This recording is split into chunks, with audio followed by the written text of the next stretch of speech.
أعوذ بالله من الشيطان الرجيم بسم الله الرحمن الرحيم الحمد لله رب العالمين نشهد أن لا إله إلا الله ونشهد أن محمدا عبده ورسوله اللهم صل وسلم وبارك على رسولك وحبيبك سيدنا محمد وعلى آل وأصحاب سيدنا ومولانا محمد وعلى جميع الأنبياء والمرسلين ومن اقتدى بهديهم إلى يوم الدين أما بعد فأعوذ بالله من الشيطان الرجيم بسم الله الرحمن الرحيم قل لو شاء الله ما تلوته عليكم ولا أدراكم به فقد لبثت فيكم عمرا من قبله أفلا تعقلون صدق الله العلي العظيم صدق وبلغ رسوله النبي الكريم ونحن على ذلك من الشاهدين الشاكرين والحمد لله رب العالمين وانصب إلى ذاته ما شئت من شرفي وانصب إلى قدره ما شئت من عظمي فإن فضل رسول الله ليس له حد فيعرب عنه ناطق بفمي مولاي صل وسلم دائما أبدا على حبيبك خير الخلق كلهم ആദരണീയരായ സാദാത്തുക്കൾ ഉസ്താദുമാർ പ്രിയപ്പെട്ട സഹോദരന്മാർ സുഹൃത്തുക്കൾ നീണ്ട സമയം പ്രസംഗിക്കുന്നില്ല അല്ലാഹുവിന്റെ മഹത്തായ അനുഗ്രഹം കൊണ്ട് മഹാനായ അഷ്റഫുൽ ഖൽഖ് മുഹമ്മദുർ റസൂലുള്ളാഹി സ്വല്ലല്ലാഹു അലൈഹി വസല്ലം തങ്ങളോടുള്ള സ്നേഹം അവിടുത്തോടുള്ള മഹബ്ബത്ത് അതിന്റെ പേരിൽ ഒരുമിച്ച് കൂടിയവരാണ് നമ്മളെല്ലാവരും. ആ മഹബ്ബത്ത് പ്രകടിപ്പിക്കാൻ അല്ലാഹു സുബ്ഹാനഹു വ തആല നമുക്ക് നൽകിയ അവസരം അതിന് റബ്ബിന് ധാരാളമായി സ്തുതിക്കുന്നു. അല്ലാഹു നമ്മെ എല്ലാവരെയും മുസ്ലിമീങ്ങളാക്കി. നാം മുസ്ലിമീങ്ങൾ മറ്റ് ഒരു മതക്കാരോടും വർഗീയതയോ അല്ലെങ്കിൽ തീവ്രതയോ ഭീകരവാദമോ ഉന്നയിക്കുന്നവർ അല്ല. നമ്മുടെ നേതാവായ മുഹമ്മദുർ റസൂലുള്ളാഹി സ്വല്ലല്ലാഹു അലൈഹി വസല്ലം നമ്മെ പഠിപ്പിച്ചത് തന്നെ ലൈസ മിന്നാ മൻ ദഅ ഇലാ അസബിയ്യ, വർഗീയതയിലേക്ക് ക്ഷണിക്കുന്നവൻ നമ്മളിൽപ്പെട്ടവൻ അല്ല എന്ന ഏറ്റവും വിശാലമായ ആശയമാണ്. لا ينهاكم الله عن الذين لم يقاتلوكم في الدين ولم يخرجوكم من دياركم أن تبروهم وتقسطوا إليهم إن الله يحب المقسطين. ഏറ്റവും സംശുദ്ധമായ ആശയം നീതി, എല്ലാ വിഭാഗത്തോടും നീതി പുലർത്തുക, മുസ്ലിം അമുസ്ലിം വ്യത്യാസമന്യേ നമ്മളുമായി സഹകരിച്ചും സഹവർത്തത്തിനും സൗഹാർദ്ദത്തിലും ജീവിക്കുന്ന എല്ലാവർക്കും നന്മ ചെയ്യുക എന്ന വിശാലമായ ആശയം പഠിപ്പിച്ച ലോകത്തിന്റെ മുഴുവൻ നേതാവായ റഹ്മത്തുൽ ലിൽ ആലമീൻ മുഹമ്മദുർ റസൂലുള്ളാഹി സ്വല്ലല്ലാഹു അലൈഹി വസല്ലം, ആ റസൂലുള്ളാഹി സ്വല്ലല്ലാഹു അലൈഹി വസല്ലം നല്ലത് മാത്രം പറയാൻ നമ്മെ പഠിപ്പിച്ചു, നല്ലത് മാത്രം ചിന്തിക്കാൻ നമ്മെ പഠിപ്പിച്ചു, നല്ലവരായി മാത്രം ജീവിക്കാൻ നമ്മെ പഠിപ്പിച്ചു. ആ ഹബീബായ നബി സല്ലല്ലാഹു അലൈഹി വസല്ലമ തങ്ങളെ പിന്തുടർന്ന് ജീവിച്ച് മരിക്കാൻ നമുക്കെല്ലാവർക്കും അല്ലാഹു തൗഫീഖ് നൽകുമാറാകട്ടെ. 40 വർഷം അവിടുന്ന് സമൂഹത്തിൽ ജീവിച്ചു. ഒരൊറ്റ എതിരാളിയും ഉണ്ടായില്ല. 40 വർഷത്തെ ജീവിതത്തിൽ ഒരു എതിരാളിയും ഉണ്ടായില്ല. എന്തുകൊണ്ടായിരുന്നു? അത്രയും സംശുദ്ധമായ ജീവിതമായിരുന്നു മഹാനായ മുഹമ്മദുർ റസൂലുള്ളാഹി സ്വല്ലല്ലാഹു അലൈഹി വസല്ലം തങ്ങളുടെ ജീവിതം.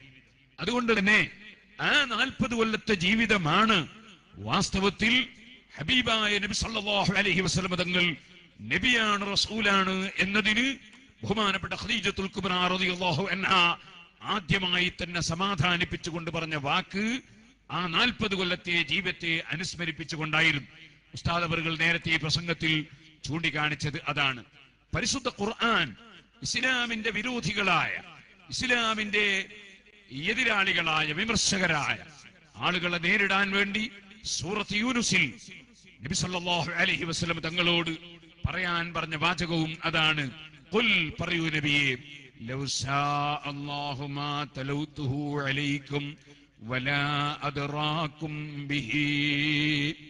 ഈ പരിശുദ്ധ ഖുർആൻ അല്ലാഹു ജല്ല ജലാലുഹു ഉദ്ദേശിച്ചത് കൊണ്ട് ഞാൻ നിങ്ങൾക്ക് ഓതിത്തരുന്നു. അവൻ ഉദ്ദേശിച്ചില്ലെങ്കിൽ ഞാൻ ഇത് ഓതിത്തരില്ലായിരുന്നു.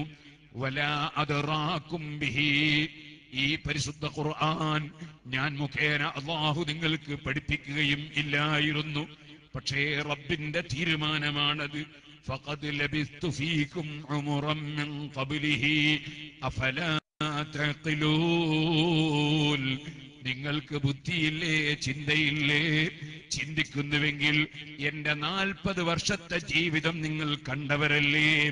ആ ജീവിതം കണ്ടവർക്ക് മുഴുവനും ഞാൻ അല്ലാഹുവിന്റെ റസൂലാണെന്നും ഞാൻ ഈ കൊണ്ടുവന്നത് പരിശുദ്ധ ഖുർആൻ അല്ലാഹുവിൽ നിന്ന് കൊണ്ടുവന്നതാണെന്നും എന്റെ 40 വർഷത്തെ ജീവിതം പഠിച്ചവർക്ക്, അറിഞ്ഞവർക്ക്, ബോധ്യപ്പെട്ടവർക്ക്, അനുഭവിച്ചവർക്ക് വളരെ വ്യക്തമല്ലേ?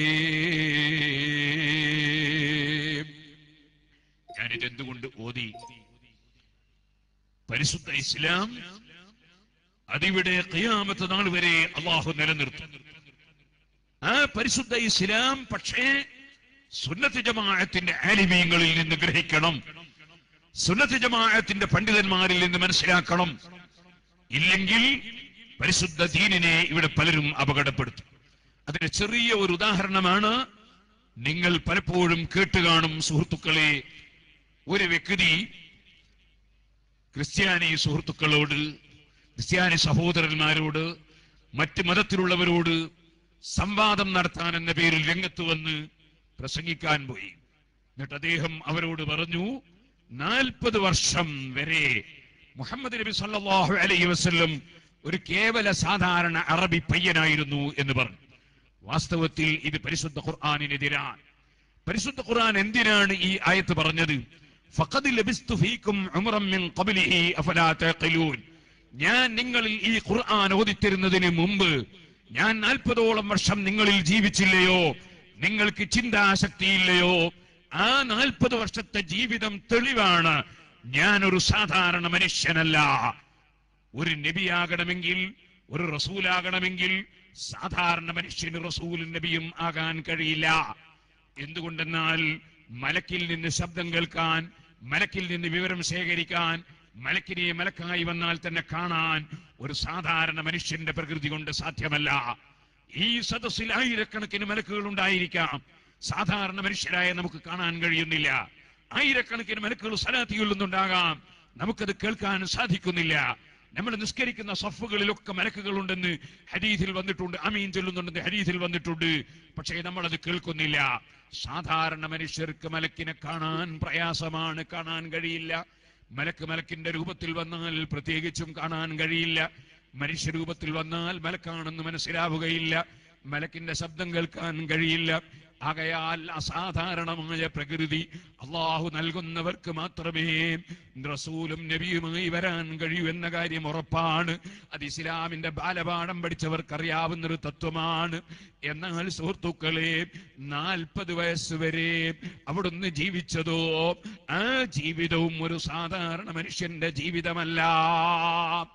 ഇന്നി ലഅരിഫു ഹജറൻ കാന യുസല്ലിമു അലയ്യ ഖബ്ല അൻ ഉബഅസ.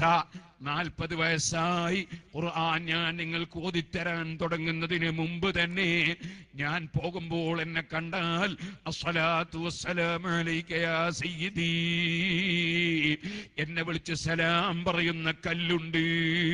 ആ കല്ലിനെ എനിക്കിപ്പോഴും അറിയാം. കല്ലിന്റെ സലാം സാധാരണ മനുഷ്യൻ കേൾക്കുമോ? കല്ല് സാധാരണ മനുഷ്യന് സലാം പറയുമോ? ഇമാം മുസ്ലിം റിപ്പോർട്ട് ചെയ്ത ഹദീസാണത്. ഇതുപോലെ നിങ്ങൾക്ക് കാണാം കഅബ ശരീഫിന്റെ നിർമ്മാണം നടക്കുമ്പോ ഹബീബായ നബി സല്ലല്ലാഹു അലൈഹി വസല്ലമ തങ്ങൾ കല്ല് ചുമരിൽ വെച്ച് കൊണ്ടുപോകുന്നു. പക്ഷേ അന്ന് 40 വയസ്സായിട്ടില്ല, കുട്ടിക്കാലമാണ്. ആ കല്ലെടുത്ത് കൊണ്ടുപോകുന്ന സമയത്ത് എല്ലാവരും അവരവരുടെ തുണി അഴിച്ച് കല്ലിന്റെ ചുവട വെച്ചുകൊണ്ടാണ് കൊണ്ടുപോകുന്നതെങ്കിൽ സംസ്കാരവും സംശുദ്ധിയും അതേ കുട്ടിക്കാലം മുതലേ അല്ലാഹു ജല്ല ജലാലുഹു പ്രത്യേകം റിആയത്ത് ചെയ്ത് അതാ വളർത്തിയിട്ടുള്ളവന്റെ ഹബീബായ മുഹമ്മദുർ റസൂലുള്ളാഹി റസൂലുള്ളാഹി സ്വല്ലല്ലാഹു അലൈഹി വസല്ലം തുണിയെടുത്ത് ചുമരിൽ വെച്ചിട്ടില്ല. തുണി ഉടുത്തുകൊണ്ട് തന്നെയാണ് ഹജർ അവിടെ കഅബത്തിന്റെ കല്ലുകൾ എടുത്തു കൊണ്ടുപോകുന്നത്. അബ്ബാസ് റളിയല്ലാഹു അൻഹു വന്ന് വാത്സല്യത്തോടെ മകന്റെ ശരീരത്തിൽ കല്ലിന്റെ പാടുണ്ടാകരുതെന്നും വേദനിക്കരുതെന്നും മനസ്സിലാക്കി തുണി അഴിക്കാൻ വേണ്ടി നിർബന്ധിച്ചിട്ടും അവിടുന്ന് തുണി അഴിക്കുന്നില്ല. സംസ്കാരമില്ലാത്ത ജനങ്ങൾ തുണി അഴിച്ചുകൊണ്ടാണ് കല്ലെടുത്തു കൊണ്ടുപോകുന്നത്. പക്ഷേ വ്യത്യസ്തമായി മഹാനായ മുഹമ്മദുർ റസൂലുള്ളാഹി സ്വല്ലല്ലാഹു അലൈഹി വസല്ലം തുണി ഉടുത്തുകൊണ്ട് തന്നെയാണ് കല്ല് കൊണ്ടുപോകുന്നത്. ആ തുണിയിൽ നിന്നൊരൽപഭാഗം അഴിക്കാൻ വേണ്ടി ശ്രമിച്ച് അബ്ബാസ് റളിയല്ലാഹു അൻഹു അഴിക്കാൻ ശ്രമിക്കുമ്പോൾ അതാ ഹബീബായ നബി സല്ലല്ലാഹു അലൈഹി വസല്ലം ബോധരഹിതനായി വീഴുന്നു. തുണി അങ്ങോട്ട് തന്നെ നീക്കുമ്പോൾ ബോധം തെളിയുന്നു. ഇമാം ബുഖാരി റിപ്പോർട്ട് ചെയ്യുന്നു. സാധാരണ മനുഷ്യന് സംഭവിക്കുന്നതല്ല സംഭവിക്കുന്നത്. സാധാരണ അറബി പയ്യനായിട്ടല്ല ജീവിക്കുന്നത്, വളരുന്നത്. ഇനിയും നിങ്ങൾ നോക്കൂ, ഗാർ ഹിറയിൽ വെച്ചല്ലേ അവിടുത്തേക്ക് ആദ്യമായി ഖുർ ബിസ്മി റബ്ബിക്കല്ലദീ ഖലഖ് എന്ന വഹി ഇറങ്ങുന്നത്. ചോദിക്കുന്നു, അറബി പയ്യന്മാരൊക്കെ ഗാർ ഹിറയിൽ പോയിരിക്കലാണോ പതിവ്? അതാ ഒരു ഭാഗത്ത് മദ്യപാനവും ജൂതാട്ടവും ചീട്ടുകളിയും എന്നല്ല എന്ത് വേണ്ട എല്ലാ അക്രമങ്ങളും അനീതികളും അനാശാസ പ്രവണതകളും മുഴുവനും കൊടികുത്തി വാഴുന്ന മക്കയിൽ മറ്റുള്ള യുവാക്കളിൽ നിന്ന് വ്യത്യസ്തമായി, മറ്റുള്ള മനുഷ്യരിൽ വ്യത്യസ്തമായി സഹീഹുൽ ബുഖാരിയുടെ ആദ്യത്തിൽ അധ്യായത്തിൽ തന്നെ നമുക്ക് ഹദീസ് കാണാം. രാത്രി സമയത്ത് ആരുമില്ലാത്ത സ്ഥലത്ത് പോയി പർവ്വതത്തിന്റെ മേലെ ഗുഹയിലിരുന്ന് ഹബീബായ നബി സല്ലല്ലാഹു അലൈഹി വസല്ലമ തങ്ങൾ അതാ ഇബാദത്ത് നിർവഹിക്കുന്നു. ജിബ്രീൽ അലൈഹിസ്സലാത്തു വസ്സലാം ഇറങ്ങി വരുന്നു. സാധാരണ അറബി പയ്യന്മാർ അങ്ങനെ പോയി ഇബാദത്ത് എടുക്കുന്ന പതിവുണ്ടോ സുഹൃത്തുക്കളെ? സഹീഹുൽ ബുഖാരി വഹി സ്ഥിരപ്പെടുത്താൻ വേണ്ടി ഇമാം ബുഖാരി തുടക്കത്തിൽ തന്നെ കൊണ്ടുവരുന്ന ഹദീസിലുള്ളതല്ലേ അത്. ആകയാൽ ഞാൻ പറഞ്ഞു വന്നത്, മഹാനായ നബി സല്ലല്ലാഹു അലൈഹി വസല്ലം തങ്ങളെ സംബന്ധിച്ച് ഫഖദ് ലബിസ്തു ഫീകും ഉമറൻ മിൻ ഖബ്ലിഹി അഫലാ തഖിലൂൻ. ബുദ്ധിയും ചിന്തയുമുള്ളവർക്ക് അവിടുന്ന് റസൂലാണെന്നതിന്റെ ഏറ്റവും വലിയ തെളിവായി സൂറത്ത് യൂനുസിൽ അല്ലാഹു തആല ചൂണ്ടിക്കാണിക്കുന്നത് തന്നെ അവിടുത്തെ ജീവിതത്തിലെ ആദ്യത്തെ 40 കൊല്ലത്തെ ജീവിതമാണ്. ആ 40 കൊല്ലം കേവലം ഒരു അറബി പയ്യനായി ജീവിച്ചു എന്ന് പറയുന്ന മനുഷ്യരെ പരിശുദ്ധ ഇസ്ലാം പറയാൻ വേണ്ടി മുസ്ലിം സമുദായം ഏൽപ്പിച്ചിട്ടില്ല. അവർക്കൊരധികാരികതയുമില്ല. പരിശുദ്ധ ഇസ്ലാം സുന്നത്ത് ജമാഅത്തിന്റെ പണ്ഡിതന്മാരിൽ നിന്ന് ഗ്രഹിക്കണം. സുന്നത്ത് ജമാഅത്ത് വിട്ടവരിൽ നിന്ന് ഗ്രഹിക്കാൻ പാടില്ല. ഇത് മാത്രമാണ് ഞാൻ പറഞ്ഞതിന്റെ താല്പര്യം. എറണാകുളത്ത് ഈ അടുത്തൊരു പ്രസംഗം നടത്തി. അവിടെ ആലുവായിലെ ഒരു യൂസുഫ് സുൽത്താൻ എന്ന് പറയുന്ന ഒരു വ്യാജ തുരീഖത്തിന്റെ ആള് സമസ്ത കേരള ജമിയത്തുൽ ഉലമ എല്ലാ വ്യാജ ശൈഖന്മാർക്കെതിരെയും വ്യാജ തുരീഖത്തുകാർക്കെതിരെയും ഇന്നുവരെയും തീരുമാനങ്ങൾ പറഞ്ഞിട്ടുണ്ട്. ഒരിക്കലും സമസ്ത കേരള ജമിയത്തുൽ ഉലമയിൽ ഒരഭിപ്രായ വ്യത്യാസവും ആ വിഷയത്തിൽ ഇന്നുവരെയും ഉണ്ടായിട്ടില്ല. ഞാൻ പറഞ്ഞു വരുന്നത്, ആ സുൽത്താനെതിരെയും തീരുമാനമെടുത്ത് വർഷങ്ങളായി. പക്ഷേ മഹാനായ അഷ്റഫുൽ ഖൽഖ് മുഹമ്മദുർ റസൂലുള്ളാഹി സ്വല്ലല്ലാഹു അലൈഹി വസല്ലം ഷഅർ മുബാറക് അതിന്റെ ആധികാരികത സമസ്ത കേരള ജമിയത്തുൽ ഉലമ പ്രഖ്യാപിച്ചിട്ടുണ്ട്, സമസ്തയുടെ പണ്ഡിതന്മാർ വിവരിച്ചിട്ടുണ്ട്, ആവശ്യമുള്ളപ്പോൾ ആവശ്യമുള്ളതുപോലെ പറഞ്ഞിട്ടുണ്ട്. ഇനിയും ഖിയാമത്ത് നാൾ വരെ അല്ലാഹുവിന്റെ റസൂലിന്റെ ആധാറിന്റെ ബറക്കത്തും അതിന്റെ മഹത്വവും പറയാൻ ഇൻഷാ അല്ലാഹ് സമസ്ത കേരള ജമിയത്തുൽ ഉലമയും അതിന്റെ പണ്ഡിതന്മാരും ഉണ്ടാവുകയും ചെയ്യും. പക്ഷേ ഈ വ്യാജ ത്വരീഖത്തിന്റെ ആളുകള് ഷഹർ മുബാറക്കിന്റെ വിഷയം പറയാൻ വേണ്ടി കോട്ടക്കലിൽ വന്നു പ്രസംഗിച്ചു. എന്തിനാണ് പ്രസംഗിച്ചത്? അത് സുന്നത്ത് ജമാഅത്തിന്റെ പ്രവർത്തകന്മാരെ അവരുടെ തെറ്റായ ആശയത്തിലേക്ക് കൊണ്ടുപോകാനുള്ള കുതന്ത്രമാണ്. അത്തരത്തിലുള്ള ഏതെല്ലാം കുതന്ത്രങ്ങൾ ആരെല്ലാം മെനയുന്നുണ്ടോ അത് മുഴുവനും നോക്കിക്കാണുവാനുള്ള കഴിവ് സമസ്ത കേരള ജമിയത്തുൽ ഉലമയ്ക്കും അതിന്റെ പോഷക സംഘടനകൾക്കും അല്ലാഹു നൽകിയിട്ടുണ്ട്.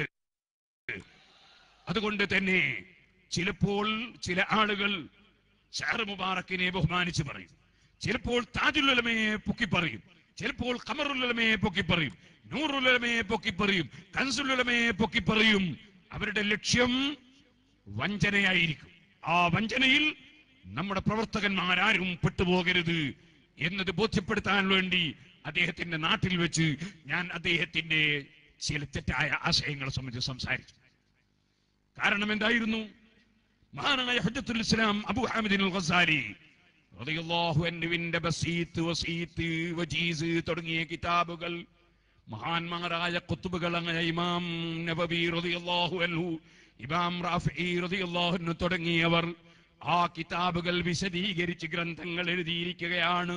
ശാഫിഈ മദ്ഹബിലെ ഏറ്റവും മുഅ്തമദായ തുഹ്ഫയും നിഹായയുമൊക്കെ ഇമാം ഗസാലി റളിയല്ലാഹു അൻഹുവിന്റെ ആ കിതാബുകളെ അടിസ്ഥാനമാക്കി തന്നെ ഉള്ളതാണ്. അതെല്ലാം ചവറ്റുകൊട്ടയിലേക്ക് എറിയേണ്ടതാണെന്ന് യൂസുഫ് സുൽത്താന്റെ ത്വരീഖത്തുകാർ എഴുതിയ വാചകം വായിച്ച് ഞാൻ അവിടെ വെച്ച് പ്രസംഗിച്ചു. ഓ സഹോദരന്മാരെ, ഏത് വ്യാജ ത്വരീഖത്തിന്റെ ആളുകളും പണ്ഡിതന്മാർ ഹക്ക് തുറന്നു പറഞ്ഞാൽ അവർക്കെതിരെ തെറിയ അഭിഷേകം നടത്തൽ അവരെ പതിവാണ്.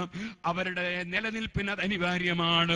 അതുകൊണ്ട് തന്നെ പറയട്ടെ, 40 വർഷം മഹാനായ മുഹമ്മദുർ റസൂലുള്ളാഹി സല്ലല്ലാഹു അലൈഹി വസല്ലമ തങ്ങൾ സംശുദ്ധമായ ജീവിതം നയിച്ചപ്പോൾ ഒരൊറ്റ എതിരാളി ഉണ്ടായില്ല. പിന്നെ എപ്പോഴാണ് എതിരാളി ഉണ്ടായത്? ഇന്നക ലസ്ത മുർസലാ, നിങ്ങൾ റസൂലല്ലെന്ന് എപ്പോഴാ പറയാൻ തുടങ്ങിയത്? ഇന്നക ലമജ്നൂൻ, നീ ഭ്രാന്തനാണെന്ന് എപ്പോഴാ പറയാൻ തുടങ്ങിയത്? അതുപോലെ ശായിറും മജ്നൂൻ, ഭ്രാന്തനായ പാട്ടുകാരൻ എന്ന് എപ്പോഴാ പറയാൻ തുടങ്ങിയത്?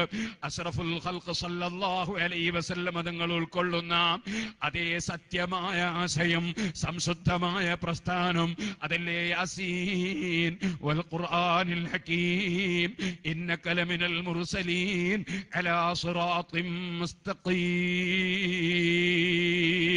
നേരെ ചൊവ്വയുള്ള വഴി, ഋജുവായ മാർഗം, ആ മാർഗമനുസരിച്ച് ജീവിക്കണമെന്ന് മറ്റുള്ളവരോട് പ്രബോധനം ചെയ്യാൻ തുടങ്ങിയപ്പോൾ ഹബീബായ നബി സല്ലല്ലാഹു അലൈഹി വസല്ലമ തങ്ങൾക്ക് വിമർശനങ്ങൾ ഉണ്ടായി, എതിരാളികൾ ഉണ്ടായി, കല്ലേറുകൾ ഉണ്ടായി, ചീത്ത വിളിക്കലുണ്ടായി, നാട്ടിൽ തന്നെ ജീവിക്കാൻ അനുവദിക്കാത്ത ചുറ്റുപാടുകൾ ഉണ്ടായി.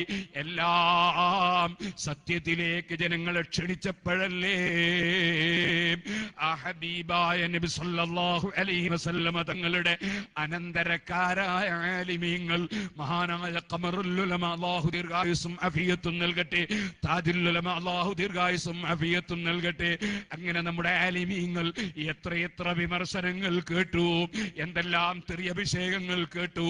നമ്മുടെ പ്രവർത്തകന്മാർ എത്രയെത്ര കത്തികളുടെയും വാളുകളുടെയും മുന്നിൽ അവരുടെ ശരീരം സമർപ്പിക്കേണ്ടി വന്നു. എല്ലാം ഹക്ക് തുറന്നു പറഞ്ഞതിന്റെ പേരിലല്ലേ, സത്യത്തിന് വേണ്ടി സംസാരിച്ചതിന്റെ പേരിലല്ലേ.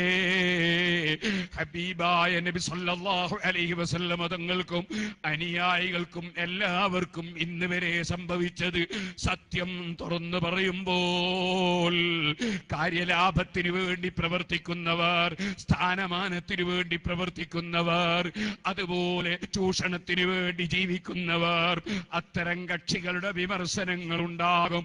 അത് വളരെ സന്തോഷത്തോടെ പാൽപായസമായി സ്വീകരിക്കുന്നവരാണ് സുന്നത്ത് ജമാഅത്തിന്റെ ഖാദിമീങ്ങൾ. അത് ഈ സമയത്ത് ഓർമ്മപ്പെടുത്തി ഞാൻ ഉണർത്തട്ടെ, മഹാനായ മുഹമ്മദുർ റസൂലുള്ളാഹി സല്ലല്ലാഹു അലൈഹി വസല്ലം അവിടുന്ന് 40 വർഷത്തിന് ശേഷം വിമർശനങ്ങൾ നേരിടേണ്ടി വന്നത് അള്ളാഹുവിന്റെ ദീൻ, ആ ദീനിലേക്ക്, സത്യത്തിലേക്ക് ജനങ്ങളെ ക്ഷണിച്ചപ്പോഴാണ്. അതുകൊണ്ട് നമ്മൾ വിമർശനങ്ങളെ ഒരൽപ്പവും വിലവെക്കാതെ ഹക്ക് ഹക്കായി തുറന്നു പറഞ്ഞ് ദീനിന്റെ പ്രവർത്തന രംഗത്ത് മുന്നേറണം എന്ന് മാത്രം ഈ സമയത്ത് ഉണർത്തുന്നു. നമുക്ക് മുന്നിൽ നിന്ന് നേതൃത്വം നൽകിയ ബഹുമാനപ്പെട്ട സയ്യിദ് അബ്ദുൽ ഖാദിർ ലഹ്ദൽ അവേലത്ത് തങ്ങൾ, അതുപോലെ ഫളൽ തങ്ങൾ, ജമലുൽ തങ്ങൾ തുടങ്ങിയ നമ്മുടെ നേതാക്കന്മാരായ സയ്യിദന്മാർ, നേരത്തെ ഇവിടെ സൂചിപ്പിച്ചു, ഹുസൈൻ ശിഹാബ് ആറ്റക്കോയ തങ്ങൾ, അതുപോലെ തന്നെ പയ്യനാട് തങ്ങൾ തുടങ്ങിയ സാദാത്തുകൾ അല്ലാഹുവിന്റെ ദർജ വർദ്ധിപ്പിച്ചു കൊടുക്കട്ടെ. അവേലത്ത് തങ്ങളുടെ ഉറൂസ് വരുന്ന മാർച്ച് ആദ്യവാരത്തിൽ 6-7 തീയതികളിൽ നടക്കുകയാണ്. അതുപോലെ നമ്മുടെ 7, 8, 9 തീയതികളിൽ നടക്കുകയാണ്. അങ്ങനെ നമ്മുടെ സയ്യിദന്മാർ, നമ്മുടെ ആലിമീങ്ങൾ, അവരാണ് നമുക്ക് സുന്നത്ത് ജമാഅത്തിന്റെ പ്രവർത്തന രംഗത്ത് പ്രചോദനം നൽകിയത്. ബഹുമാനപ്പെട്ട മർഹൂം ഇ.കെ. ഹസൻ മുസ്ലിയാർ, അല്ലാഹു ദർജ വർദ്ധിപ്പിച്ചു കൊടുക്കട്ടെ. അങ്ങനെയുള്ള മഹാന്മാർ അവർ ഉയർത്തിയ, വളർത്തിയ നമ്മുടെ സംഘടനകൾ, അത് സുശക്തമായി അതിന്റെ പ്രവർത്തനം ഇനിയും മുന്നോട്ട് കൊണ്ടുപോകണം. ഒരു ചെറിയ വിവരം പത്രത്തിലൂടെ നൽകുമ്പോൾ ഇതൊരു സ്റ്റേറ്റ് സമ്മേളനമല്ല, ഒരു സമസ്ത കേരള ജമിയത്തുൽ ഉലമയുടെ ഒരു 85ഓ 90ഓ വാർഷികമല്ല. പക്ഷേ കടപ്പുറം മുഴുവനും നിറച്ചുകൊണ്ട് ഒരു നബിദിന സമ്മേളനം വെച്ചപ്പോൾ നമ്മുടെ പ്രവർത്തകന്മാർ ഇവിടെ എത്തിയത് നമ്മുടെ സംഘടനയുടെ ശക്തിയാണ്. അതിനിയും അല്ലാഹു സുബ്ഹാനഹു വ തആല ഇനിയും ഉയർത്തിത്തരുമാറാകട്ടെ. SYS-ഉം SSF-ഉം SMA-യും സുന്നി ജമിയത്തുൽ മുഅല്ലിമീനും സുന്നി വിദ്യാഭ്യാസ ബോർഡും നമ്മുടെ സമസ്ത കേരള സുന്നി ജമിയത്തുൽ ഉലമയുടെ കീഴിൽ എല്ലാ പ്രവർത്തനങ്ങളും സജീവമായി നമ്മൾ മുന്നോട്ട് കൊണ്ടുപോകണം. അഷ്റഫുൽ ഖൽഖ് സല്ലല്ലാഹു അലൈഹി വസല്ലം നമുക്ക് പഠിപ്പിച്ചു തന്ന പാവപ്പെട്ടവരെ സഹായിക്കുക, സാന്ത്വന പ്രവർത്തനങ്ങൾ നടത്തുക, അതിൽ നമ്മൾ മുൻപന്തിയിൽ ഉണ്ടാകണം എന്ന് മാത്രമേ ഈ സമയത്ത് ഉണർത്തി. അൽഹംദുലില്ലാഹ് 25 കൊല്ലം മുമ്പ് ഒതായിയിൽ പ്രസംഗിക്കാൻ വേണ്ടി പോയി. പക്ഷേ അരീക്കോട്ട് വെച്ച് മടങ്ങി, അന്ന് പ്രസംഗിക്കാൻ സാധിച്ചില്ല. പക്ഷെ ഈ റബീഉൽ അവ്വലിൽ അൽഹംദുലില്ലാഹ് ഒതായിയിൽ തന്നെ പോയി പ്രസംഗിച്ചു. അത് നമ്മുടെ സംഘടനയുടെ ശക്തിയാണ്. 25 കൊല്ലം നമ്മൾ പ്രവർത്തിച്ചു. അൽഹംദുലില്ലാഹ് ഒതായിയിൽ പോയി സുന്നത്ത് ജമാഅത്ത് പ്രസംഗിച്ചു. അതിന്റെ CD ഇറങ്ങുമ്പോൾ നിങ്ങൾക്ക് വാങ്ങി കേൾക്കാം. മദ്ഹുർ റസൂൽ പ്രഭാഷണം ഒരുപാട് നടത്തിയിട്ടുണ്ട്. മഹാനായ ശൈഖുന കാന്തപുരം ഉസ്താദിന്റെ പ്രഭാഷണമുണ്ട്. അതുപോലെ ബഹുമാനപ്പെട്ട പന്മൾ ഉസ്താദിന്റെ പ്രസംഗമുണ്ട്. അതുപോലെ നമ്മുടെ നഈമിയുടെ പ്രസംഗമുണ്ട്, ഷാഫി സഖാഫിയുടെ പ്രസംഗമുണ്ട്. അങ്ങനെ ഒരുപാട് ചെറുപ്പക്കാരായ പണ്ഡിതന്മാരുടെയും നമ്മുടെ പ്രഗത്ഭരായ ആലിമീങ്ങളുടെയും പ്രഭാഷണങ്ങളുണ്ട്. ഇവിടെ ഒരാള് മദ്ഹുർ റസൂൽ പ്രഭാഷണം ഈ അടുത്ത് അത്തോളിയിൽ വെച്ച് നടത്തിയ പ്രഭാഷണത്തിന്റെ CD എന്റെ കയ്യിൽ കൊണ്ടെത്തുന്നു. ഇത് പറയാനായിരിക്കും എന്നാണ് എനിക്ക് തോന്നുന്നത്. ഞാൻ പറഞ്ഞു വരുന്നത്, പ്രഭാഷണങ്ങളൊക്കെ കേൾക്കാൻ ഇന്ന് ഈ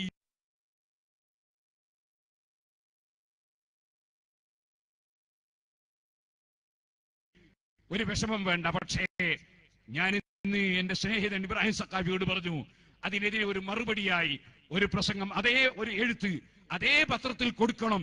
എന്നിട്ട് അവരത് പ്രസിദ്ധീകരിക്കുന്നുണ്ടോ നോക്കണം.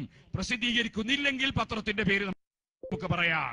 ഞാനിത് പറയാൻ കാരണം മുഖ്യധാരാ മുസ്ലിമീങ്ങൾ 95% എന്ന് ഞാൻ പറയട്ടെ, അതിലും അധികം സുന്നത്ത് ജമാഅത്തുകാരാണ്.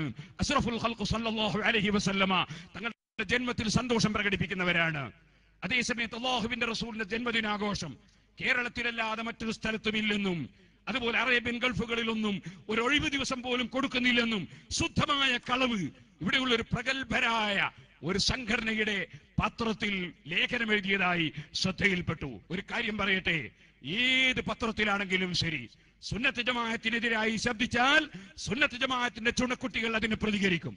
അതുകൊണ്ട് തന്നെ സുന്നത്ത് ജമാഅത്തിനെതിരായി ശബ്ദിക്കുന്നവർ അവർ ശ്രദ്ധിച്ചോളണം എന്ന് മാത്രം ഈ സമയത്ത് ഉണർത്തുകയാണ്. ഒരുപക്ഷെ പത്രത്തിന്റെ എഡിറ്റർമാർ അതറിഞ്ഞിരിക്കില്ല, അതിന്റെ സംഘടനയുടെ ആളുകൾ അതറിഞ്ഞിരിക്കില്ല. അതുകൊണ്ടാണ് ഞാൻ പേര് പറയാത്തത്. അതുകൊണ്ട് തന്നെ സുന്നത്ത് ജമാഅത്ത് മുഖ്യധാരാ മുസ്ലിമീങ്ങൾ അവരെല്ലാം സുന്നികളാണ്. ആ സുന്നത്ത് ജമാഅത്ത് ലോകമെമ്പാടും, ഇവിടെ ഇപ്പോൾ മദീനത്തുൽ മുനവ്വറയിൽ നിന്ന് വന്ന് മൗലിദ് ഓതിയതാണ് നിങ്ങൾ കേട്ടത്. അതുപോലെ ഇപ്പോൾ ഞാൻ ഒമാനിൽ നിന്നാണ് വരുന്നത്. ഒമാനിലൊട്ടാകെ അതാ ഗവൺമെന്റ് തലത്തിൽ തന്നെ, UAE ഗവൺമെന്റ് തലത്തിൽ തന്നെ, ബഹ്റൈനിലും കുവൈറ്റിലും അതുപോലെ എല്ലാ സ്ഥലങ്ങളിലും ഗവൺമെന്റ് തലത്തിൽ തന്നെ എല്ലാ സ്ഥലങ്ങളിലും സഹോദരന്മാരെ ഒഴിവു ദിനം പ്രഖ്യാപിക്കുകയും നബി സല്ലല്ലാഹു അലൈഹി വസല്ലം ജന്മദിനാഘോഷം ലോകമെമ്പാടും നടത്തുകയും ചെയ്യുന്നുണ്ട്. എങ്ങനെ നടത്താതിരിക്കും? പരിശുദ്ധ ഖുർആൻ ഖുൽ ബിഫദ്ലില്ലാഹി വബിറഹ്മതിഹി ഫബിദാലിക ഫൽയഫറഹു ഹുവ ഖൈറും മിമ്മാ യജ്മഊൻ. മുഹമ്മദ് നബി സല്ലല്ലാഹു അലൈഹി വസല്ലം നിമിത്തമായി, ഖുർആൻ നിമിത്തമായി, അതുകൊണ്ട് തന്നെ അവർ സന്തോഷം പ്രകടിപ്പിക്കട്ടെ എന്ന് ഖുർആനാണ് പറഞ്ഞത്. ആ ഖുർആൻ പറഞ്ഞത് കൊണ്ട് തന്നെ ലോകം മുഴുക്ക നബി സല്ലല്ലാഹു അലൈഹി വസല്ലമ തങ്ങളുടെ ജന്മദിനാഘോഷം കൊണ്ടാടുന്നുണ്ട്. ഇവിടെ മദീനയിൽ നിന്ന് വന്ന മഹാൻ ഇവിടെ ചൊല്ലിയത് ഏതാണ്?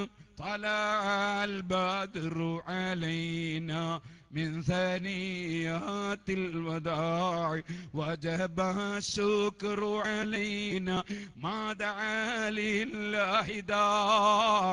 ഇത് എവിടുന്ന് ചൊല്ലിയതാ? റബീഉൽ അവ്വൽ 12 തിങ്കളാഴ്ച മഹാനായ മുഹമ്മദുർ റസൂലുള്ളാഹി സല്ലല്ലാഹു അലൈഹി വസല്ലമ തങ്ങളെ മുന്നിൽ വെച്ച് റബീഉൽ അവ്വൽ 12 തിങ്കളാഴ്ച സഹാബത്ത് ഒന്നടങ്കം ചൊല്ലിയ മൗലിദിന്റെ വരിയല്ലേ അത്? റബീഉൽ അവ്വൽ 12 തിങ്കളാഴ്ച നബി സല്ലല്ലാഹു അലൈഹി വസല്ലമ തങ്ങളെ മുന്നിൽ വെച്ച് സഹാബത്ത് ചൊല്ലിയ ആ വരി തന്നെയാണ് മദീനത്തുൽ മുനവ്വറയിൽ നിന്ന് വന്നിട്ട് ഇപ്പോൾ ഇവിടെയും ചൊല്ലിയത്.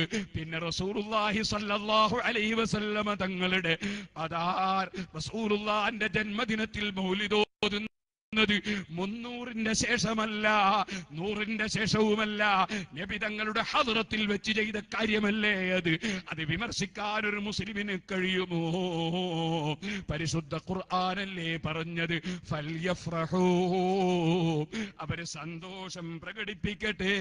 ഉസ്താദ് അവർകൾ നേരത്തെ പ്രസംഗത്തിൽ അതിനൊരു ഭാഗം ഓതി പറഞ്ഞിട്ടുണ്ട്. ഹുവ ഖൈറും മിമ്മാ യജ്മഊൻ, അവര് സംഘടിപ്പിക്കുന്ന എല്ലാ വിഷയങ്ങളെക്കാളും ഖൈറാണത്. അത് പറഞ്ഞ ഉടനെ സൂറത്ത് യൂനുസിലെ ഈ ആയത്തിൽ അല്ലാഹ് പറയുന്നൊരു സംഗതിയുണ്ട്. ഖുൽ അറഅയ്തും മാ അൻസലല്ലാഹു ലക്കും മിർ റിസ്ഖിൻ ഫജഅൽതും മിൻഹു ഹറാമൻ വഹലാലാ. സുഹൃത്തുക്കളെ, പുതിയ വീട് നിർമ്മിച്ചിട്ട് ആ വീട്ടിൽ ഗൃഹപ്രവേശനം നടക്കുന്ന ദിവസം ഗൃഹപ്രവേശത്തിന് നല്ല ഭക്ഷണമുണ്ടാക്കി വിതരണം ചെയ്യുന്നു. മകന്റെ കല്യാണത്തിന് ഭക്ഷണം കൊടുക്കുന്നു, മകളെ കല്യാണത്തിനൊക്കെ ഭക്ഷണം കൊടുക്കുന്നു. സന്തോഷ പ്രകടനമാണെന്നാണ് എല്ലാ കക്ഷികൾക്കും പറയാനുള്ളതെങ്കിൽ ഹബീബായ നബി സല്ലല്ലാഹു അലൈഹി വസല്ലമ തങ്ങളെ കൊണ്ടുള്ള സന്തോഷം പുതിയ വീടുണ്ടാക്കിയിട്ടുള്ള സന്തോഷം പോലെയല്ല. എത്ര വലിയ കൊട്ടാരം പണിതവരും ആ കൊട്ടാരത്തിൽ നിന്നൊരു ദിവസം മയ്യത്ത് കട്ടിലേക്ക് കയറണം, ഖബറിൽ പോയി കിടക്കണം. അതേ സമയത്ത് ആ ഖബറിൽ ചെന്നാലും ചൂണ്ടിക്കാണിക്കപ്പെടുന്ന നേതാവ് മുഹമ്മദുർ റസൂലുള്ളാഹി. ഇനി പടച്ച റബ്ബിന്റെ കോടതിയിലെത്തിയാൽ അനഫറതുക്കും മിൻദൽ ഹൗദി, നിങ്ങളെ കാത്തിരിക്കുന്ന നേതാവാണ് ഞാൻ. ഹൗദുൽ കൗസറിന്റെ അടുക്കൽ എന്നെ സ്നേഹിച്ച എന്റെ ഉമ്മത്തിനെയും കാത്ത് ഞാൻ ഇരിക്കുന്നുണ്ടാകുമെന്ന് മുഹമ്മദുർ റസൂലുള്ളാഹി. അവിടുന്ന് അങ്ങോട്ട് സുഹൃത്തുക്കളെ സ്വർഗത്തിന്റെ വട്ടക്കണ്ണി പിടിച്ച് കുലുക്കി ഉദ്ഘാടനം ചെയ്യുന്നതും അന അവ്വലു മൻ യുഹരികു ഹൽഖൽ ജന്ന, ഒരിക്കലും ഇറങ്ങിപ്പോകേണ്ടതില്ലാത്ത സ്വർഗമാകുന്ന വീട്, അതിന്റെ ഉദ്ഘാടനവും മുഹമ്മദുർ റസൂലുള്ളാഹി. അവിടെ ഈ പാവപ്പെട്ട എനിക്ക് പ്രവേശനം ലഭിക്കുമോ? നിങ്ങൾക്ക് പ്രവേശനം ലഭിക്കുമോ? എല്ലാവരും അതിൽ ഭയത്തിലാണെങ്കിൽ മനസ്സിന്റെ ഉള്ളിൽ പ്രതീക്ഷയുള്ള ഒരേ ഒരു വിഷയം ഇമാം ബൂസിരി തങ്ങൾ ചൊല്ലിയതുപോലെ യാ അക്റമൽ ഖൽഖി മാ ലിമൻ നലുദു ബിഹി സിവാക ഇൻദ ഹുലൂലിൽ ഹാദിസിൽ അമീമി വലൻ യളിഖ റസൂലല്ലാഹി ജാഹുക ബി ഇദൽ കരീമു തജല്ല ബിസ്മി മുന്തഖിമി. റബ്ബിന്റെ കോടതിയിൽ ഹബീബായ നബി സല്ലല്ലാഹു അലൈഹി വസല്ലമ തങ്ങളെ ശഫാഅത്ത് കൊണ്ട് രക്ഷപ്പെടുമെന്ന് ചിന്തിക്കുന്ന നമ്മെ സംബന്ധിച്ചിടത്തോളം അവിടുത്തെ ജന്മത്തിലുള്ള സന്തോഷം പോലെ ഒരു വീട് നിർമ്മിച്ച് താമസിക്കുമ്പോഴില്ല, മകന്റെ കല്യാണത്തിനില്ല, മകളെ കല്യാണത്തിനില്ല. ആ സന്തോഷത്തിന്റെ പേരിൽ നല്ല ഭക്ഷണം വെച്ച് മുഅ്മിനീങ്ങൾ വിതരണം ചെയ്യുമ്പോ അത് ഹറാമാണെന്ന് പറഞ്ഞ് നടക്കുന്നവരില്ലേ, അവരെ നെഞ്ഞിലേക്ക് റബ്ബിന്റെ ചോദ്യം വരുന്നു. മഹാനായ നബി സല്ലല്ലാഹു അലൈഹി വസല്ലമ തങ്ങളെ കൊണ്ട് സന്തോഷം പ്രകടിപ്പിക്കണമെന്ന് പറഞ്ഞ ഉടനെ അല്ലാഹ് പറയുന്ന വാക്ക് ഖുൽ, പറയൂ നബിയേ, എതിരാളികളോട് പറയൂ, അറഅയ്തും മാ അൻസലല്ലാഹു ലക്കും മിൻ റിസ്ഖിൻ, അല്ലാഹു നിങ്ങൾക്ക് ഇറക്കി തന്ന അഥവാ പടച്ചു തന്ന സൃഷ്ടിച്ചു തന്ന ഭക്ഷണം, ഫജഅൽതും മിൻഹു ഹറാമൻ വഹലാലാ, അതിൽ ചിലത് നിങ്ങൾ ഹലാലാക്കി. വീടുണ്ടാക്കിയിട്ട് സന്തോഷം കൊണ്ട് ഭക്ഷണം കൊടുത്താൽ ഹലാല്, നബിതങ്ങളുടെ ജന്മത്തിൽ സന്തോഷം കൊണ്ട് ഭക്ഷണം കൊടുത്താൽ ഹറാം. ഇങ്ങനെയല്ലേ പുത്തൻവാദിയുടെ ആശയം? ഈ ആശയത്തെ തന്നെയല്ലേ അല്ലാഹു തആല ചോദ്യം ചെയ്യുന്നത്? അതിൽ ചില ഭക്ഷണം നിങ്ങൾ ഹറാമാക്കി, ചിലത് നിങ്ങൾ ഹലാലാക്കി. ഖുൽ, ചോദിക്കൂ നബിയേ എതിരാളികളോട്, അല്ലാഹു അതിനലക്കും, അല്ല നിങ്ങൾക്ക് സമ്മതം തന്നതാണോ ഇതിന്? അതേ, നബിദിനത്തിന്റെ ഭക്ഷണം ഹറാമ്, പുതിയ വീടുണ്ടാക്കിയിട്ട് അവിടെ കയറി താമസിക്കുമ്പോഴുള്ള ഭക്ഷണം ഹലാല് എന്ന് പറയാൻ നിങ്ങൾക്ക് അല്ല സമ്മതം തന്നതാണോ? അം അലല്ലാഹി തഫ്തറൂൻ, അല്ലെങ്കിൽ അല്ലാഹുവിന്റെ പേരിൽ പച്ചക്കള്ളം കെട്ടി പറയുകയാണോ എന്ന് റബ്ബ് ചോദിച്ചത് എല്ലാ മുബ്തദീന്റെയും നെഞ്ഞിലേക്കല്ലേ ഈ ഖുർആനിലെ ആയത്ത്. അല്ലാഹു ജല്ല ജലാലുഹു സന്തോഷമുള്ള സമയത്ത് ഭക്ഷണം കൊടുക്കാൻ, സന്തോഷമുള്ള സമയത്ത് ചെലവഴിക്കാൻ സ്വർഗത്തിൽ കിടക്കുന്ന മുഅ്മിനീങ്ങളെ ലക്ഷണമായി പറഞ്ഞതല്ലേ. ഉഇദ്ദത്തിൽ മുത്തഖീൻ, മുത്തഖീങ്ങൾക്കാണ് സ്വർഗം. അല്ലദീന യുൻഫിഖൂന ഫിസ്സറാഇ വല്ലറാഇ, സന്തോഷമുള്ള സമയത്ത് അവർ ചെലവഴിക്കുന്നു. വല്ലറാഇ, ബാപ്പ മരിച്ചാലും അവർ ഭക്ഷണം കൊടുക്കുന്നു, ചെലവഴിക്കുന്നു. അങ്ങനെ വിഷമമുള്ള സമയത്തും സന്തോഷമുള്ള സമയത്തും ഭക്ഷണം കൊടുക്കുകയും ചെലവഴിക്കുകയും ചെയ്യുന്നവർ സ്വർഗത്തിലാണെന്ന് അല്ലാഹ് പറയുമ്പോ, നബി സല്ലല്ലാഹു അലൈഹി വസല്ലം തങ്ങളുടെ ജന്മത്തിൽ സന്തോഷം പ്രകടിപ്പിച്ച് ഭക്ഷണം നൽകുമ്പോൾ അത് ഹറാമാണെന്ന് പറയുന്ന കക്ഷികളുടെ നെഞ്ചിലേക്ക് റബ്ബിന്റെ ചോദ്യം, അറഅയ്തും മാ അൻസലല്ലാഹു ലക്കും മിൻ റിസ്ഖിൻ, നിങ്ങൾ എന്നോട് പറയൂ എന്ന് പറയൂ നബിയേ, അല്ലാഹു നിങ്ങൾക്കുണ്ടാക്കി തന്ന ഭക്ഷണം, ഫജഅൽതും മിൻഹു ഹറാമൻ വഹലാലാ, അതിൽ ചിലത് നിങ്ങൾ ഹറാമാക്കി, ചിലത് നിങ്ങൾ ഹലാലാക്കി. ഖുൽ, അല്ലാഹു അതിനലക്കും, അല്ലാഹ് നിങ്ങൾക്ക് ഇതിന് സമ്മതം തന്നിട്ടുണ്ടോ? അല്ലാഹയാണോ നിങ്ങൾക്ക് ഇതിന് സമ്മതം തന്നത്? അം അലല്ലാഹി തഫ്തറൂൻ, അല്ലെങ്കിൽ അല്ലാഹുവിന്റെ പേരിൽ പച്ചക്കള്ളം കെട്ടി പറയുകയാണോ? അതേ സൂറത്ത് യൂനുസിൽ തന്നെ അല്ലാഹ് മറ്റൊരു സ്ഥലത്ത് പറഞ്ഞു, ഫമൻ അദ്ലമു മിമ്മൻ ഇഫ്തറാ അലല്ലാഹി കദിബാ, പടച്ചവന്റെ പേരിൽ കള്ളം കെട്ടി പറയുന്നവനേക്കാൾ വലിയ അക്രമി ആരാണ്? ഔ കദ്ദബ ബിആയാതിഹി, അവന്റെ തെളിവുകൾ, അവന്റെ ഖുർആനിലുള്ള തെളിവുകൾ, മറ്റ് തെളിവുകൾ കളവാക്കുന്നവരെക്കാൾ വലിയ അക്രമി ആരാണ്? ഇന്നഹു ലാ യുഫ്ലിഹുൽ മുജ്രിമൂൻ, അത്തരത്തിലുള്ള ഒരു തോന്നിവാസികളും അവിശ്വാസികളും വിജയിക്കൂല. വിജയിക്കുന്നവരെ നേരത്തെ ശൈഖുനാ ഉസ്താദ് അവർകൾ ചൂണ്ടിക്കാണിച്ചിട്ടുണ്ട്. ഫല്ലദീന ആമനൂ ബിഹി വഅസ്സറൂഹു വനസറൂഹു വത്തബഉ النൂറ الذي ഉൻസില മഅഹു ഉലൈക ഹുമുൽ മുഫ്ലിഹൂൻ, ഹബീബായ നബിതങ്ങളിൽ വിശ്വസിക്കുകയും നബിതങ്ങളെ ആദരിക്കുകയും അതേ നബിതങ്ങളെ സഹായിക്കുകയും ചെയ്യുന്നവർ. ഹബീബായ നബി സല്ലല്ലാഹു അലൈഹി വസല്ലം തങ്ങളോടുള്ള സഹായമാണ് മർകസുസ് സഖാഫത്തി സുന്നയ്ക്കുള്ള സഹായം. ഹബീബായ നബി സല്ലല്ലാഹു അലൈഹി വസല്ലം തങ്ങൾക്കുള്ള സഹായമാണ് ജാമിയ സൈദിക്കുള്ള സഹായം, മഖറിനുള്ള സഹായം, മൈദിനുള്ള സഹായം, നമ്മുടെ മംബഅകൾക്കും മജ്മഅകൾക്കും മുഴുവൻ സ്ഥാപനങ്ങൾക്കുമുള്ള സഹായം. സഹോദരന്മാരെ, നിങ്ങൾ ഓർക്കണം, നമ്മുടെ സംഘടനകൾക്കുള്ള സഹായം, ഇത്തരം വേദികൾക്കുള്ള സഹായം, SYS-നുള്ള സഹായം, SSF-നുള്ള സഹായം, SMA-ക്കുള്ള സഹായം, ജമിയത്തുൽ മുഅല്ലിമീനുള്ള സഹായം, നമ്മുടെ പണ്ഡിത സഭയ്ക്കുള്ള സഹായം, എല്ലാം അല്ലാഹുവിന്റെ റസൂലിനുള്ള സഹായമാണ്. അവന്റെ ദീനിനുള്ള സഹായം എല്ലാം അല്ലാഹുവിന്റെ റസൂലിനുള്ള സഹായമാണ്. എന്നിട്ട് റബ്ബ് പറയുന്നു, വത്തബഉ النൂറ الذي ഉൻസില മഅഹു, അല്ലാഹുവിന്റെ പരിശുദ്ധ ഖുർആൻ പിന്തുടരുന്നവർ, ആ ഖുർആൻ പഠിപ്പിച്ച നിയമങ്ങളെയും നയങ്ങളെയും പിന്തുടരുന്നവർ, ഹബീബായ നബി തങ്ങൾ പഠിപ്പിച്ച നയങ്ങളെയും നിയമങ്ങളെയും പിന്തുടരുന്നവർ, ഉലൈക ഹുമുൽ മുഫ്ലിഹൂൻ, അവരാണ് വിജയികൾ. വിജയികൾ എന്ന് പറഞ്ഞാൽ 4 സിന്ദാബാദ് വിളിച്ചുകൊണ്ട് വിജയം വരൂല, മേലോട്ട് നോക്കി തുള്ളിയത് കൊണ്ട് വിജയം വരൂല. വിജയം എന്ന് പറയുന്നത് അല്ലാഹു കൊടുക്കുന്ന വിജയം. അല്ലാഹു ആ വിജയികളിൽ ഞങ്ങളെ നീ ഉൾപ്പെടുത്തണം റഹ്മാനെ. സുഹൃത്തുക്കളെ, ഞാൻ നീട്ടി പറയുന്നില്ല. ഹബീബായ നബി സല്ലല്ലാഹു അലൈഹി വസല്ലം പഠിപ്പിക്കാത്ത നിയമങ്ങളില്ല, നയങ്ങളില്ല. എത്രത്തോളം മുഖത്തടിക്കാൻ പാടില്ല, അടിക്കാൻ പാടില്ല, ഒരു മൃഗത്തെ പോലും മുഖത്തടിക്കാൻ പാടില്ല, ഒരു നിയമമാണ്. എന്നാൽ സുഹൃത്തുക്കളെ, ആരെയും ചീത്ത പറയാൻ പാടില്ല, ഗീബത്ത് പറയാൻ പാടില്ല, നമീമത്ത് ഏഷണി പറയാൻ പാടില്ല, പരസ്പരം തെറ്റിക്കുന്ന ഒരു വാക്ക് പറയാൻ പാടില്ല. ഏറ്റവും വലിയ മുസീബത്തുള്ളവൻ അവനാണ്. ഏഷണി പറയുന്നവൻ, പരസ്പരം തെറ്റിക്കുന്നവൻ, അവരൊരിക്കലും സ്വർഗത്തിൽ പ്രവേശനമില്ല. അങ്ങനെ തുടങ്ങി ഓരോ വിഷയങ്ങളും നബി സല്ലല്ലാഹു അലൈഹി വസല്ലം പറഞ്ഞു. കൂട്ടത്തിൽ അവിടുന്ന് പറഞ്ഞു, നിങ്ങൾ ആരും തന്നെ മുഖം കെടുത്തട്ടെ എന്ന് പ്രാർത്ഥിക്കാൻ പാടില്ല. ഹബീബായ നബി സല്ലല്ലാഹു അലൈഹി വസല്ലമ തങ്ങളുടെ ഒരു ഉപദേശമാണ്. ഇമാം ബുഖാരി കിതാബ് അദബിൽ മുഫ്രദിൽ പ്രത്യേകം ഒരു ബാബ് തന്നെ കൊടുത്തു. ബാബു ലാ തഖുൽ ഖബ്ബഹല്ലാഹു വജ്ഹ, മുഖം കെടുത്തട്ടെ എന്ന് പ്രാർത്ഥിക്കാൻ പാടില്ല എന്ന് പറയുന്ന അധ്യായം. ഈ അധ്യായം കൊടുത്തുകൊണ്ട് ഇമാം ബുഖാരി റളിയല്ലാഹു അൻഹു സനദ് ഉദ്ധരിക്കുകയാണ്. ബറക്കത്തിനാണ് സനദ് വേണ്ടെന്ന് പറഞ്ഞത്.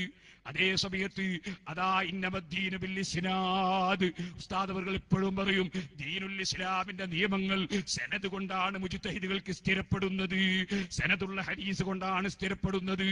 ബറക്കത്തിനാണ് സനദ് വേണ്ടെന്ന് പറഞ്ഞത്. മഹാനായ ഉസ്താദ് അവർ രചിച്ച ഈ മഹത്തായ ഗ്രന്ഥത്തിൽ തഅലീമു അഹ്ലിസ് സഫാ ലിശഅറാത്തി സയ്യിദുൽ മുസ്തഫ എന്ന ഈ ഗ്രന്ഥത്തിലും ബറക്കത്തിന് സനദ് വേണ്ടെന്ന് പറഞ്ഞു. അത് എല്ലാ ഇമാമിങ്ങളും പറഞ്ഞതാണ്. ഇരിക്കട്ടെ സഹോദരന്മാരെ, പക്ഷേ ഹുക്മുകൾ സ്ഥിരപ്പെടാൻ, വിധികൾ സ്ഥിരപ്പെടാൻ മുജ്തഹിദുകൾക്ക് സനദ് വേണം. നമ്മളെ സംബന്ധിച്ചിടത്തോളം നമുക്ക് വിധി കണ്ടെത്താനുള്ള അധികാരമില്ല. ഇമാമിങ്ങൾ പറഞ്ഞത് സ്വീകരിക്കാനേ അധികാരമുള്ളൂ. എന്നാൽ സുഹൃത്തുക്കളെ, ഇമാം ബുഖാരി സനദ് ഉദ്ധരിക്കുകയാണ്. ഹദ്ദസനാ ഹജ്ജാജുൻ ഖാല ഹദ്ദസനാ ഇബ്നു ഉയൈന അൻ ഇബ്നു അജ്ലാൻ അൻ സഈദ് അൻ നബി ഹുറൈറ അൻ നബി സ്വല്ലല്ലാഹു അലൈഹി വസല്ലം ഖാൽ ലാ തഖൂലു ഖബ്ബഹല്ലാഹു വജ്ഹഹു. സനദ് ഉദ്ധരിച്ചുകൊണ്ട് ഇമാം ബുഖാരി അതാ റിപ്പോർട്ട് ചെയ്യുന്നു കിതാബ് അദബിൽ മുഫ്രദിൽ, ഒരിക്കലും ഒരാളുടെ മുഖം കെടുത്തട്ടെ എന്ന് പറയാൻ പാടില്ല. ഹബീബായ നബി സല്ലല്ലാഹു അലൈഹി വസല്ലം തങ്ങൾ പഠിപ്പിച്ച ആശയമാണ്. ഒരിക്കലും ചീത്ത പറയാൻ പാടില്ലെന്ന് മാത്രമല്ല, മുഖം കെടുത്തട്ടെ എന്ന് പ്രാർത്ഥിക്കാൻ പാടില്ല. ഇമാം ബുഖാരി റിപ്പോർട്ട് ചെയ്താണ്. പക്ഷേ മഹാന്മാരായ ആലിമീങ്ങളെ തെറ്റിദ്ധരിപ്പിക്കുന്ന വിധം അതാ വഫാത്തായി പോയ ആലിമീങ്ങളുടെ പേരിൽ അതാ ശുദ്ധമായ കളവുകൾ കെട്ടിപ്പറഞ്ഞ് നമ്മുടെ മുൻഗാമികളായ സമസ്തയുടെ ആലിമീങ്ങൾ അങ്ങനെ പ്രാർത്ഥിച്ചിരുന്നു എന്ന് വരെ സമൂഹത്തെ തെറ്റിദ്ധരിപ്പിക്കുന്ന നമീമത്തുകാരുണ്ട്, ഏഷണിക്കാരുണ്ട്. അവര് സമസ്തയുടെ ശത്രുക്കളാണ്, സമസ്തയുടെ ആലിമീങ്ങളെ ശത്രുക്കളാണ്. സുന്നത്ത് ജമാഅത്തിന്റെ പണ്ഡിതന്മാർക്ക് ഹദീസ് അറിയില്ല എന്ന് വരുത്തി തീർക്കാൻ വേണ്ടി ശ്രമിക്കുന്നവരാണ്. അവരെല്ലാം സുന്നത്ത് ജമാഅത്തിന്റെ വിരോധികളിൽ നിന്ന് അതാ സുന്നിയുടെ പേര് പറഞ്ഞ് രംഗത്ത് വന്ന് സുന്നത്ത് ജമാഅത്ത് നശിപ്പിക്കാനുള്ള ഏർപ്പാടുകളാണ്. അതിലൊന്നും മുസ്ലിമീങ്ങൾ പെട്ടുപോകരുത്. മഹാനായ മർഹൂം കന്യത്ത് ഉസ്താദാകട്ടെ, മർഹൂം ഇ കെ ഉസ്താദാകട്ടെ, അതുപോലെ മർഹൂം സദഖത്തുള്ള മുസ്ലിയാരാകട്ടെ, മർഹൂം കിയന ഉസ്താദാകട്ടെ, അങ്ങനെ അതാ പൂർവ്വകാലത്ത് കഴിഞ്ഞുപോയി അടുത്ത് നമ്മൾ കണ്ടവരും അതിനു മുമ്പ് കഴിഞ്ഞു പോയവരുമായ ആലിമീങ്ങൾ നമ്മളെക്കാൾ വിവരമുള്ളവരും നമ്മളെക്കാൾ അറിവുള്ളവരുമാണെന്ന നിലക്ക് നമ്മളവരെ ആദരിക്കുന്നു, ബഹുമാനിക്കുന്നു. അതുപോലെ സയ്യിദന്മാരെ നമ്മൾ ആദരിക്കുന്നു, ഹബീബായ നബി തങ്ങളുടെ കുടുംബത്തെ ആദരിക്കുന്നു. അവരുടെ പേരിൽ അതാ എന്തെങ്കിലും അവരൊരിക്കലും മനഃപൂർവ്വം പറയാത്ത വാചകങ്ങൾ, ഒരിക്കലും ഓർമ്മിച്ച് പറയാത്ത വാചകങ്ങൾ, അത്തരം വാചകങ്ങൾ പറഞ്ഞുവെന്ന് വരുത്തി തീർത്ത് ഹബീബായ നബി സല്ലല്ലാഹു അലൈഹി വസല്ലം തങ്ങളുടെ അതാ ഹദീസുകളും ആശയങ്ങളും അറിയാത്തവരായിരുന്നു അത്തരം പണ്ഡിതന്മാരെന്ന് വരുത്തി തീർക്കാനുള്ള പരിശ്രമവും ബറക്കത്തിന്റെ വിരോധികൾ ചെയ്തുകൊണ്ടിരിക്കുന്നുണ്ട്. അതും കൂടി കണ്ടറിയാൻ മുസ്ലിമീങ്ങൾ വളരണമെന്ന് മാത്രം ഈ സമയത്ത് ഉണർത്തി ഞാൻ എന്റെ വാക്കുകൾ നിർത്തട്ടെ. അർഹമുർ റഹീമായ റബ്ബേ, ഹബീബായ നബി സല്ലല്ലാഹു അലൈഹി വസല്ലം തങ്ങളോടുള്ള സ്നേഹം ഞങ്ങളെ ഖൽബിൽ നീ ഏറ്റി തരണം റഹ്മാനേ. അവിടുത്തെ മദ്ഹ് പറയുന്ന സദസ്സുകളോട്, അവിടുത്തെ മദ്ഹ് പാടുന്ന സദസ്സുകളോട്, അവിടുത്തെ മദ്ഹ് പറയുന്ന ആളുകളോട് ഞങ്ങളെ മനസ്സിൽ നീ റബ്ബേ ഹുബ്ബിനെ ഏറ്റിത്തരണം റഹ്മാനേ. ഒരു ചെറിയ വിളി കേട്ടപ്പോൾ ഓടിയെത്തിയ ഈ ജനലക്ഷങ്ങൾ, അല്ലാഹുവേ എല്ലാവർക്കും നീ ഖൈറും ബർക്കത്തും നൽകണം റഹ്മാനേ. ഞാൻ ഇന്ന് രാവിലെ തീക്കുനിയിൽ ഒരു ആക്സിഡന്റിൽ മരിച്ച വീട്ടിൽ പോയി. ആ വീട്ടുകാരെല്ലാം മരിച്ച ചെറുപ്പക്കാരന് വേണ്ടി ദുആ ചെയ്യാൻ പറഞ്ഞതിന്റെ പുറമെ ആശുപത്രിയിൽ കിടക്കുന്ന രോഗികൾക്ക്, അപകടത്തിൽപ്പെട്ടവർക്ക് ദുആ ചെയ്യാൻ വേണ്ടി പറഞ്ഞു. പടച്ച റബ്ബേ, ആശുപത്രിയിൽ കിടക്കുന്ന ധാരാളം രോഗികളുണ്ട്, അപകടത്തിൽപ്പെട്ടവരുണ്ട്, എല്ലാവർക്കും നീ സലാമത്ത് നൽകണം റഹ്മാനേ. അതുപോലെ പടച്ച റബ്ബേ, പലരും പല വിഷയങ്ങൾക്കും ദുആ ചെയ്യാൻ വേണ്ടി വസിയ്യത്ത് ചെയ്തവരുണ്ട്. ICF-ന്റെ പ്രവർത്തകന്മാർ ഞങ്ങളുടെ സ്വാതന്ത്ര്യത്തിന്റെ ഭാഗമായി എല്ലാ മെഡിക്കൽ കോളേജിന്റെ സമീപത്തും നമുക്ക് സാന്ത്വന കേന്ദ്രങ്ങൾ സ്ഥാപിക്കണം. അതിന്റെ ഒന്നാം പടിയായി നിങ്ങൾക്ക് എല്ലാവർക്കും അറിയാം, റീജിയണൽ ക്യാൻസർ സെന്റർ തിരുവനന്തപുരത്ത്. എല്ലാ ഭാഗത്തുമുള്ള ക്യാൻസർ രോഗികൾ അവിടെ വരുന്നു. അല്ലാഹു അത്തരം രോഗങ്ങൾ ഞങ്ങൾക്കാർക്കും തരാതെ നീ സലാമത്ത് നൽകണം റഹ്മാനെ. ആ വരുന്ന രോഗികളോട് 2 ദിവസം ടെസ്റ്റിന് വേണ്ടി ഇവിടെ താമസിക്കണം, അല്ലെങ്കിൽ നോക്കിയിട്ട് പറയാം എന്ന് പറയുമ്പോൾ അവർക്ക് താമസിക്കാൻ ഇടമില്ല, അവർക്ക് കയറിയിരിക്കാനും വേദിയില്ല, അവർക്ക് അവരുടെ കൂടെ വരുന്നവർക്ക് സൗകര്യമില്ല. വലിയ ബുദ്ധിമുട്ട് അനുഭവപ്പെടുകയാണ്. കർണാടക മുതൽ തമിഴ്നാട് മുതൽ പല ഭാഗങ്ങളിൽ വരുന്ന എത്രയോ ആളുകൾ, നമ്മുടെ കേരളത്തിലുള്ള എല്ലാ ജില്ലയിലുമുള്ളവർ. അവിടെ ഒരു ക്യാൻസർ സെന്ററിന്റെ മുമ്പിൽ, ശ്രീചിത്ര മെഡിക്കൽ കോളേജിന്റെ മുന്നിൽ ഒരു സാന്ത്വനത്തിന് വേണ്ടി നമുക്കൊരു ബിൽഡിംഗ് പണിയാൻ SYS തീരുമാനിച്ചപ്പോൾ ICFന്റെ പ്രവർത്തകരോട് അത് ഏറ്റെടുക്കാൻ വേണ്ടി പറഞ്ഞു. അവരതിന്റെ സജീവമായ പ്രവർത്തന രംഗത്താണെന്ന് വിദേശ രാജ്യത്ത് ചെന്നപ്പോൾ കാണാൻ സാധിച്ചു. അല്ലാഹു, ICFന്റെ പ്രവർത്തകർ, RSCയുടെ പ്രവർത്തകർ, SYSന്റെ പ്രവർത്തകർ, SSFന്റെ പ്രവർത്തകർ, എല്ലാവർക്കും നീ ഖൈറും ബർക്കത്തും നൽകണം റഹ്മാനേ. അതുപോലെ ഞങ്ങളുടെ സ്ഥാപനങ്ങൾക്ക് വേണ്ടി അധ്വാനിക്കുന്ന പ്രവർത്തകർ, മർക്കസിന് വേണ്ടിയും നേരത്തെ ഞാനിവിടെ പറഞ്ഞതും പറയാത്തതുമായ സിറാജുൽ ഹുദ അടക്കമുള്ള മുഴുവൻ സ്ഥാപനങ്ങൾക്ക് വേണ്ടിയും അധ്വാനിക്കുന്ന പ്രവർത്തകർ, അവർക്കൊക്കെ നീ ഖൈറും ബർക്കത്തും നൽകണം റഹ്മാനേ. ഞങ്ങളെ സംഘടനാ പ്രവർത്തന രംഗത്ത് ഞങ്ങൾ ആരെയും ചീത്ത പറയാതെ, തെറി പറയാതെ, കുറ്റം പറയാതെ, ആരും അകന്നു പോകരുതെന്ന നിലക്ക് എല്ലാവരെയും ഹഖിന്റെ മേൽ അടിയുറപ്പിച്ച് നിർത്തണമെന്ന ഞങ്ങൾക്ക് ഹബീബായ നബി സല്ലല്ലാഹു അലൈഹി വസല്ലമ തങ്ങൾ തന്ന ആ ദൗത്യം ഏറ്റെടുത്ത് പ്രവർത്തിക്കുമ്പോൾ ഞങ്ങളെ കൂടെ പാറ പോലെ ഉറച്ചു നിന്ന് എന്ത് വിമർശനങ്ങൾ കേട്ടാലും, എന്ത് അക്രമങ്ങൾ ഉണ്ടായാലും ക്ഷമിച്ചു നിന്ന് പ്രവർത്തിക്കുന്ന പ്രവർത്തകർക്ക് നീ സ്വർഗം കൊടുക്കണേ അല്ലാ. അവരുടെയും ഞങ്ങളുടെയും ഹലാലായ ഉദ്ദേശങ്ങൾ നിറവേറ്റണേ അല്ലാ. ബിസിനസ്സുകളിലും ജോലികളിലും സർവ്വ പ്രവർത്തനങ്ങളും ആയുസ്സിലും കുടുംബത്തിലും ശരീരത്തിലും ആത്മാവിലും മനസ്സിലും ചിന്തയിലും അറിവിലും മക്കളിലും എല്ലാം നീ ബറക്കത്ത് നൽകണേ അല്ലാ. ആർക്കെന്ത് രോഗമുണ്ടോ നീ അത് സുഖപ്പെടുത്തണേ അല്ലാ. ഈ സമ്മേളനം ഇവിടെ വിളിച്ചു കൂട്ടുന്നതിന് അധ്വാനിച്ച SYSന്റെയും SSFന്റെയും മറ്റ് സുന്നി സംഘടനകളുടെയും പ്രവർത്തകന്മാർ, മുന്നിൽ നിന്ന് പ്രവർത്തിച്ച സുലൈമാൻ സഖാഫിയും അബ്ദുൽ മജീദ് മാസ്റ്ററും അതുപോലെ പറവൂർ മുഹമ്മദ് മാസ്റ്ററും അങ്ങനെ തുടങ്ങി പ്രവർത്തിച്ച എത്രയോ പണ്ഡിതന്മാരും അതുപോലെ ടീച്ചർമാരും അല്ലാത്തവരുമായ സുന്നത്ത് ജമാഅത്തിന്റെ ഖാദിമീങ്ങൾ, അവർക്കെല്ലാവർക്കും മനക്കരുത്തോടുകൂടെ ഇനിയും ഒരുപാട് സേവനം ചെയ്യാൻ തൗഫീഖ് നൽകണേ അല്ലാഹ്. സുന്നത്ത് ജമാഅത്തിന്റെ പ്രവർത്തന രംഗത്ത് താജുൽ ഉലമക്കും ഖമറുൽ ഉലമക്കും നൂറുൽ ഉലമക്കും കൻസുൽ ഉലമക്കും ഒതുക്കുങ്ങൽ സുലൈമാൻ ഉസ്താദിനും പൊന്മള ഉസ്താദിനും മഹാനായ സയ്യിദ് അലി ബാഫഖി തങ്ങൾ മുതൽക്ക് ഈ സദസ്സിൽ വേദിയിൽ ഒരുമിച്ച് കൂടിയ മുഴുവൻ സയ്യിദന്മാർക്കും, ഇവിടെ എത്താൻ കഴിയാത്ത സയ്യിദന്മാർക്കും, ഞങ്ങളെ സർവ്വ നേതാക്കൾക്കും പ്രവർത്തകർക്കും നീ ദീർഘായുസ്സും ആഫിയത്തും ഹിമ്മത്തും തഖ്വയും ഏറ്റിത്തരണേ അല്ലാഹ്. ربنا ظلمنا أنفسنا وإن لم تغفر لنا وترحمنا لنكونن من الخاسرين. ربنا تقبل منا إنك أنت السميع العليم وتب علينا إنك أنت التواب الرحيم. آمين برحمتك يا أرحم الراحمين. وصلى الله تعالى وسلم على خير خلقه سيدنا محمد وآله وصحبه أجمعين. سبحان ربك رب العزة عما يصفون وسلام على المرسلين والحمد لله رب العالمين. കോഴിക്കോട്ടുള്ള ആളുകളോട് നാളെ പള്ളിക്കണ്ടിയിൽ മഗ്രിബ് നിസ്കാരത്തിന്റെ മുമ്പ് എത്തിച്ചേരും. മഗ്രിബ് നിസ്കരിച്ച ഉടനെ ഒരു കുറഞ്ഞ സമയം സംസാരിക്കും. നാളെ ഒതുക്കുങ്ങൽ ഹിയാവ് സുന്നയുടെ പരിപാടിയാണ്, അവിടത്തേക്ക് അതിനുശേഷം പോകും. അതുകൊണ്ട് വരുന്നവരൊക്കെ പേരോടല്ലേ വൈകൂന്ന് വിചാരിക്കേണ്ട, അതുകൊണ്ട് ആദ്യം തന്നെ പറഞ്ഞതാണ്. നേരത്തെ തന്നെ എത്തണം എന്ന് ഓർമ്മപ്പെടുത്തി നിർത്തുന്നു. അസ്സലാമു അലൈക്കും വറഹ്മത്തുള്ളാഹി വബറകാതുഹു.